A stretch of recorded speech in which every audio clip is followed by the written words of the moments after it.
ଆମର ପାତ୍ରପଡ଼ା ରଜ ମହୋତ୍ସବ ଯେ ବର୍ତ୍ତମାନ 15 ବର୍ଷରେ ପଦାର୍ପଣ କରିଛି। 2011 ଆମେ ଏଠି ପ୍ରଥମେ ଆରମ୍ଭ କରିଥିଲୁ।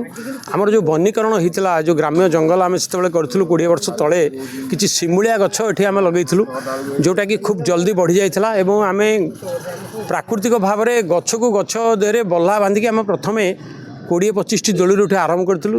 ଯେହେତୁ ଗାଁଠୁ ଏ ଜାଗାଟି ଅଧା କିଲୋମିଟରରୁ ଦୂର ଥିଲା, ଗାଁ ଲୋକ ଏତେ ଧ୍ୟାନ ଦେଉନଥିଲେ ରଜକୁ, ସତେ ଯେମିତି ସେତେବେଳେ ଭୁଲି ଯାଇଥିଲେ 2011ରେ। ତ ଧୀରେ ଧୀରେ ବର୍ଷେ 2 ବର୍ଷ ପରେ ଲୋକଙ୍କର ଗୋଟେ ଆଗ୍ରହ ଆସିଲା ଯେ କିଛି ପିଲା ଏଠି ଦୋଳି ଲଗାଇଲେଣି। ଧୀରେ ଧୀରେ ସବୁ ଝିଅ ବୋଉମାନେ ଆସିବା ଆରମ୍ଭ କଲେ।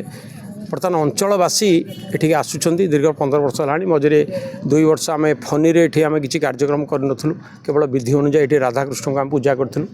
ନହେଲେ ଆଉ ବାକି 13 ବର୍ଷ ଆମେ ଏଠି ବଡ଼ ଧୁମଧାମରେ ପାଳୁଛୁ। ଏ ବର୍ଷ 150ରୁ ପ୍ରାୟ ଉର୍ଦ୍ଧ୍ୱ ଦୋଳି ଲାଗିଛି ଏବଂ ଆମର ଫାଙ୍କା ଥିବ ଗଛ ଗୁଡ଼ାକ ଆମେ ଯେହେତୁ ମିଆବାକ୍ୟ ଯୋଜନାରେ ପ୍ରାୟ 2200 ଗଛ ଗଲା ବର୍ଷ ଆମେ ଲଗେଇଛୁ ଜୁଲାଇ ମାସରେ। ତ ଏବେ ଆମେ ଜଙ୍ଗଲଟାକୁ ସଫା କରିଛୁ। କିଛି ମାନେ ଆମକୁ ପାରିଶ୍ରମିକ ସ୍ତରରେ ଆମକୁ ଅଧିକା କରିବାକୁ ପଡ଼ିଥିଲା ଏବଂ ଆମେ ଏ ବର୍ଷ 150ରୁ ଉର୍ଦ୍ଧ୍ୱ ଆଜି ପର୍ଯ୍ୟନ୍ତ 150 ଲାଗିଯାଇଛି। ବୋଧେ ଏଇ 2-4 ଦିନ ଭିତରେ ଆଉ ବି କିଛି ଆମ ପାଖରେ ଭଲ ଅଛି। ଆମେ ପ୍ରୟାସ କରୁଛୁ ଆଉ କିଛି ଦୋଳି ଲଗାଇବା ପାଇଁ।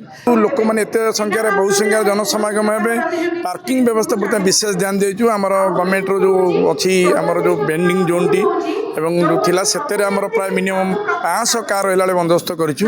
ଏପଟେ ମଧ୍ୟ ଗୋଟେ ପ୍ରାଇଭେଟ୍ ଲ୍ୟାଣ୍ଡ ନେଇ ସେଠି ମଧ୍ୟ 100ରୁ 200 କାର୍ ରହିପାରିବ, ବାଇକ୍ ରହିପାରିବ, ତା'ର ମଧ୍ୟ ସୁବନ୍ଦୋବସ୍ତ କରିଛୁ। ଆମ ଗାଁ ଯୁବବାହିନୀ ଏହାର ଦାୟିତ୍ୱ ନେଇଛି ଏବଂ ଆଉ ବିଶେଷ କରି ଆମେ ଯେଉଁ ଝିଅମାନେ ବୋଉମାନେ ଏଠି ଆସିବେ ତାଙ୍କର ସୁରକ୍ଷା ପ୍ରତି ଆମର ପୋଲିସ ସହିତ ଆମର ଯୁବବାହିନୀ ବିଶେଷ କରି ଧ୍ୟାନ ଦେଇଛୁ। ଆମର ଏଇ ଗଡ଼ ପାତ୍ରପଡ଼ା ରଜ ମହୋତ୍ସବ ମାନେ ତାର 15ତମ ରଜ ପାଳନ କରୁଛି। ଏଠାକୁ ବହୁତ ସଂଖ୍ୟାରେ ଆଉ ଠିକ୍ ଦେଖିବେ, ଆପଣମାନେ ଦେଖିବେ ଠିକ୍ 4ଟା ପରେ ଏଠି ଜନସମାଗମ ହେବ। ମିନିମମ୍ ଡେଲି 30,000 ଲୋକ ହେବେ।